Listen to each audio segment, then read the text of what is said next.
right, okay, I won't feel self-conscious. Okay, so this is a blog post called Misreading Signs Can Land You 3 Degrees from Blowing the President. Driving down 19th Avenue on my way to work, windows rolled down, Wonderwall by Oasis blasting from the cassette player in my silver Mitsubishi Galant, the light turned red. Maybe you're gonna be the one that saves me. I think it's Who Saves Me, but whatever. I sang out loud with no shame. Really like Oasis. It was 1996. I was 1 year out of college, living with my friend's older gay brother on Church and 15th in the Mission, right down the street from Muddy Waters, 3,000 miles away from my parents' failing marriage. I thought creating a physical boundary would give me the emotional distance I needed. It gave me no such thing, which is kind of, I have boundary problems like you guys do. In a good way. But I've tried to get that better, yeah. So I was working for 2 documentary filmmakers in Sausalito who rarely paid me on time. I didn't have any friends, and I ate way too many burritos. I was poor, lonely, and getting fat fast. Maybe you're gonna be the one who saves me, I sang again, pushing down the brake, looking up. What the fuck? It was Jonah. Again. It didn't matter what time of day it was, whether I was on my way down, whether I was on my way to or from work, whenever the light turned red, whenever I stopped, it was always a Jonah Street. I was convinced it was a sign. Maybe I was a Jonah in a past life. Maybe my unborn son's name was Jonah, or maybe, just maybe, Jonah would be the one to save me. As I continued across the Golden Gate Bridge, fantasizing about Jonah, I hit rewind and listened to Wonderwall again. 4 months later, 100 burritos, and 15 pounds later, rather, I decided to move back to New York. I was tired of Oasis. I was tired of listening to my roommate have sex in the other room while I shoved chicken and guacamole down my throat, and I was tired of feeling so alone. Back in New York, I got a temp job booking crews for Worldwide Television News, now APTN. My parents filed for divorce, and my mother moved in to my building. So much for boundaries. Being able to walk to and from work helped me to lose the burrito weight, and I started to feel better about myself and my life. Then I got the call. Hi, my name is Jonah. I'm calling from DC, and I need to book a crew in Japan. Excuse me, I said. It was the fall of 1997, a little over a year since I had left San Francisco, and I'd forgotten all about Jonah. A crew? I need a crew in Japan, he repeated. Jonah? I once fell in love with a street sign named Jonah. Okay, he said, and paused. Are you the one I should speak to about a crew? Yeah, that's me, sorry. I had to be careful. I didn't want to scare him away. Would you mind handwriting your request and sending it to me by fax, I asked.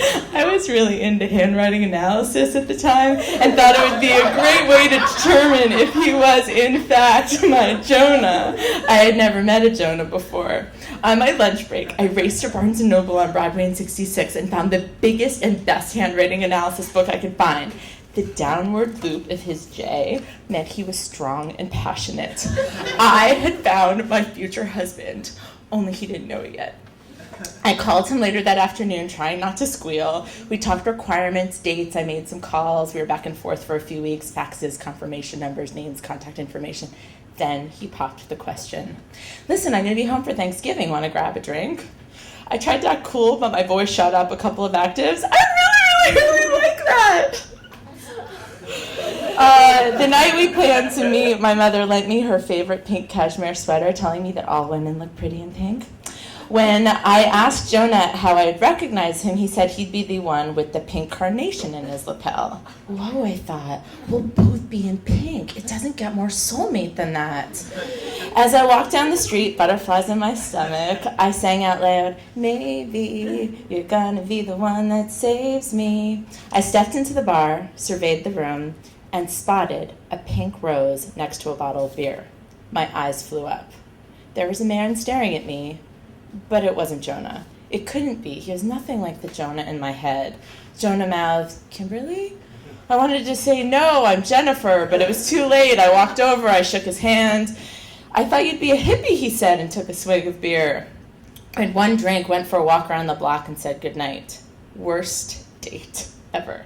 "I'm sorry I was a disappointment," he said, dropping me off at my building. "I know I represented myself differently over the phone. I was bolder, more outgoing, but seeing you in person, I don't know. I find you intimidating. I can't look you in the eye." How could I possibly be intimidating in my mother's pink cashmere sweater? I crawled into bed that night and cried myself to sleep. A few weeks later, and you guys can't judge me for this, I got a job at Fox News Channel. I know. All right, I'm not there anymore. I'm, counseling 8th grade girls now, helping their self-esteem. I'm, doing better. Thank you. Trying to figure out the difference between KU band and C-band satellite space kept my mind off Jonah and that damn street sign that had gotten me into trouble in the first place. I was there not even 2 months when I looked up at one of the TV monitors hanging from the wall and saw him, Jonah, on CNN. "It's no secret there's no love lost between my mom and the president," he said. What the fuck? Turned out Jonah was no ordinary Jonah. He was Jonah Goldberg, son of Lucy Ann Goldberg, the woman who convinced Linda Tripp to tape her conversations with Monica Lewinsky. For the next several weeks, I saw Jonah's face everywhere. He was his mother's official spokesperson. It was weird. Why wasn't she speaking for herself? I was convinced the universe was fucking with me.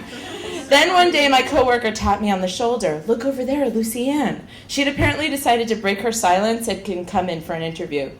I wasn't sure what compelled me, but I ran over to her as she was leaving the newsroom. "Hi, my name's Kimberlee," I said, sticking my hand out to shake hers. "I went on a blind date with your son. It didn't work out, but still, I wanted to introduce myself."